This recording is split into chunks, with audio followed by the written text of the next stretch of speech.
그게 바로 세츄레이션 포인트입니다. 총리님, 안 힘드세요? 힘듭니다. 만 답해 주십시오. 이런 선동에 대응하는 게 너무 힘듭니다.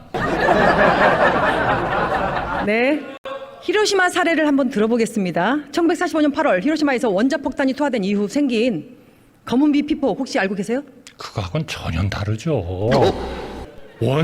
원자탄이라는 거는 그거는 피폭되면 사람이 죽도록 만든 무기 아닙니까? 네. 그걸 어떻게 인간의 건강과 안전을 생각해가지고 모든 국제적인 과학자들이 만든 기준 하에서 컨트롤이 되면서 방류되는 것하고 비교하는 거는 그것도 또 선동이죠. 과학을 좋아하시는 총리님에게 계속 질의 이어가겠습니다.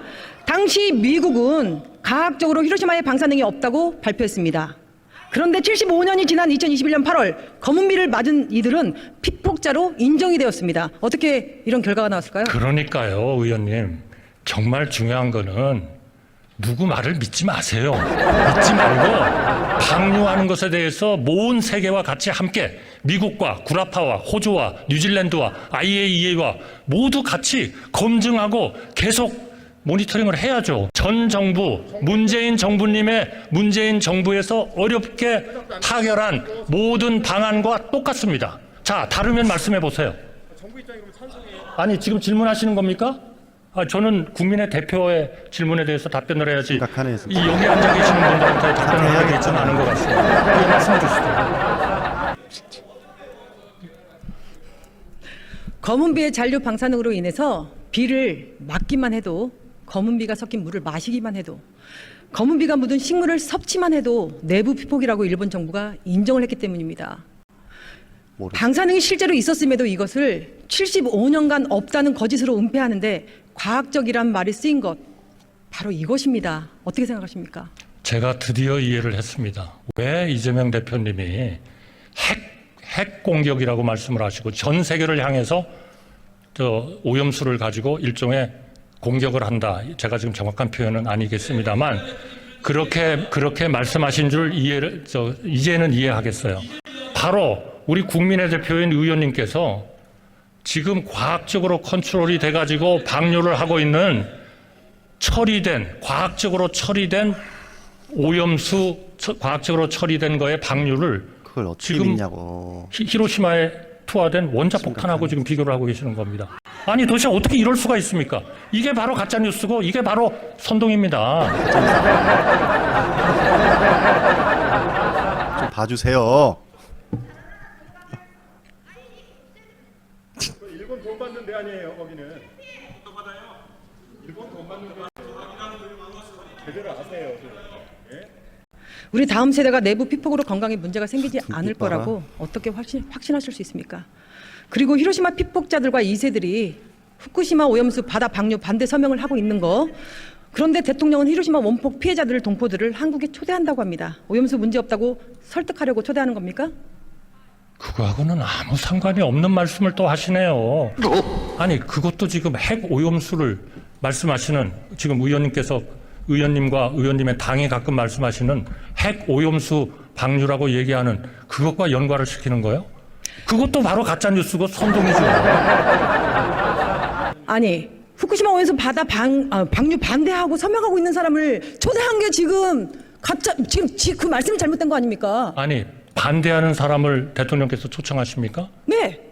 그거는 핵폭탄의 핵에 대해서 반대하시는 거 아니에요?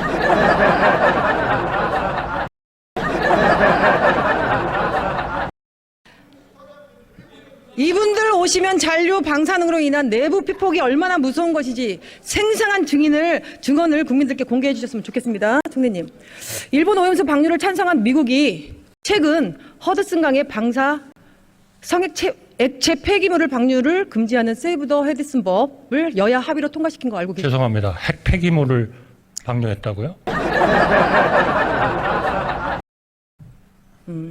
처리를 해서 방류했겠죠. 어떤 미친 국가가 핵 폐기물을 그대로 방류합니까? 일본. 그건 있을 수가 없는 일이죠.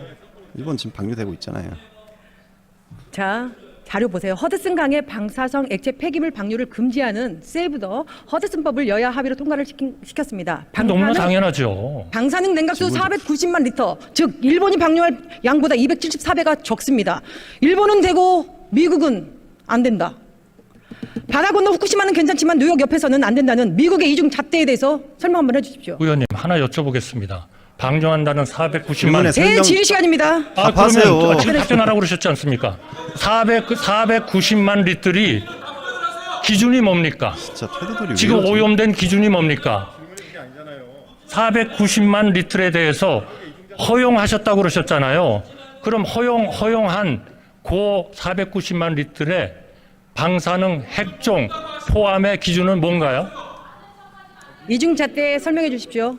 아니 490만 리터를 이중 제대로 잣대에 기준에 맞게 설명해달라고. 처리를 하고 방류한다면 방류를 허용을 해야 되겠죠.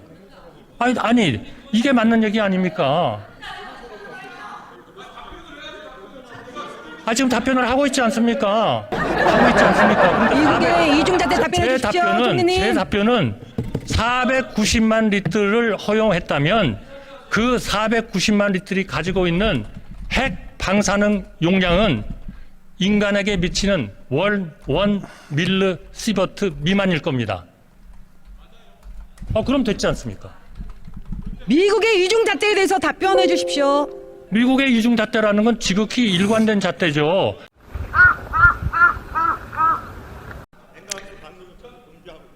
못하나. 자, 그리고 우리나라에서는 2012년에 가축 분뇨 해양 투기를 금지하고 있습니다.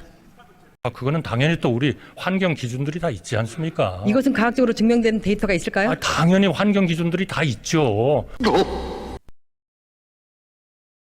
데이터가 없고요. 돼지똥도 바다에 안 버리는 게 상식인 나라가 대한민국이라는 것을 말씀드리는 겁니다. 아닙니다. 다 아시면서 어떻게 그렇게 계속 가짜 뉴스와 선동만 하세요? 질문을 못해요. 가짜 뉴스를. 질문을 하는 거 아닙니까? 거기에 대해서 가짜 뉴스를 말하는 게 아니라.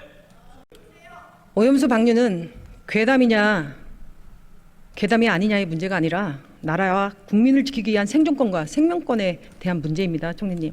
괴담 타령 꼼수 그만 부리시고요. 진짜 한심합니다. 한심해.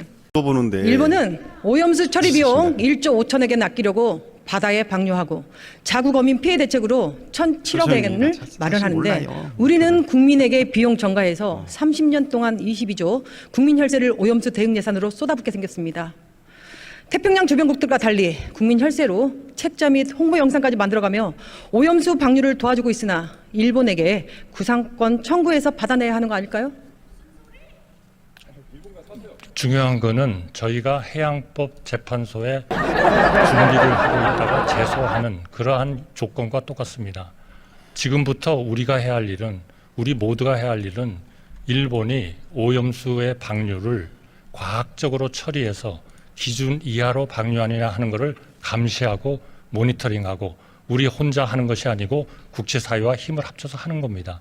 만약에 일본이 그 기준을 지키지 않는다면 해양법 재판소에 당연히 중재 신청을 해가지고 중지를 해야죠. 그러니까 지금 필요한 거는 우리한테 이렇게 국민을 겁주고 과학에 기초하지 않은 그런 선동을 하는 것이 중요한 것이 아니고 일본이 제대로 과학적 기준에 맞춰서 방류할 수 있도록 우리가 눈을 부릅뜨고 감시하고 그 후지산 그리고 산에다 버리라고 모니터링을 하던가. 해야 하고 관계 세계 모든 국가와 바다에 힘을 버리려고 합쳐서 하는 그렇게 그걸 막아야 되는 게 됩니다. 정상적인데.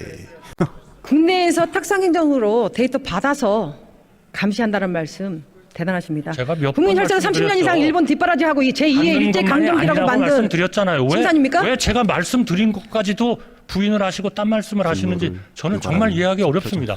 제가 그냥 받는 게 아니라고 말씀을 드렸잖아요.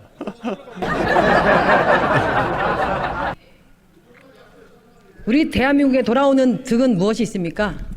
득은 크지요. 만약에 우리 문재인 정부에서 우리 기술자가 IAEA하고 같이 가서 감시하고 시료를 채취한 것을 검사하고 대한민국이 그 중에 중요한 국가로서 4개의 IAEA가 가지고 있는 3개 연구소와 합쳐서 7개의 연구소로서 그런 모든 과정에 참여하고 있다는 거.